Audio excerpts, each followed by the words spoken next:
మోకాళ్లలో గుజ్జును పెంచి నొప్పిని తగ్గించి సర్జరీని దూరం చేసే ఫ్రీడమ్ వాక్. సీఎం జగన్ పై రాయి దాడి కేసులో కొత్త ట్విస్ట్ నెలకొంది. బెయిల్ మంజూరైన నిందితుడు సతీష్ కుమార్ ఇంకా విడుదల కాలేదు. ఈ నెల 28న సతీష్ కు విజయవాడలోని 8వ అదనపు జిల్లా జడ్జి న్యాయస్థానం బెయిల్ మంజూరు చేసింది. దీనిపై పోలీసులు కోర్టులో బుధవారం మరో పిటిషన్ దాఖలు చేశారు. బెయిల్ మంజూరు ఉత్తర్వులపై స్టే విధించండి, మేం ఈ తీర్పుపై హైకోర్టును ఆశ్రయిస్తామని పోలీసులు పేర్కొన్నారు. దీన్ని పరిశీలించిన న్యాయస్థానం గురువారం వరకు బెయిల్ పై స్టే విధించింది. దీంతో బుధవారం నెల్లూరు జైలు నుంచి విడుదల కావాల్సిన Satish Kumar జైలుకే పరిమితమయ్యాడు.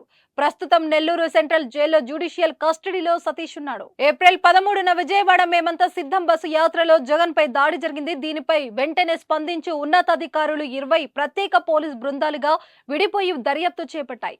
Cell phone location, call data, ఘటనా స్థలంలో సేకరించిన 3 రాళ్లపై ఉన్న వేలిముద్రలు ఆధారంగా దర్యాప్తు చేపట్టాయి. సతీషే దాడి చేసిందిగా గుర్తించి అతడిని అరెస్టు చేశారు.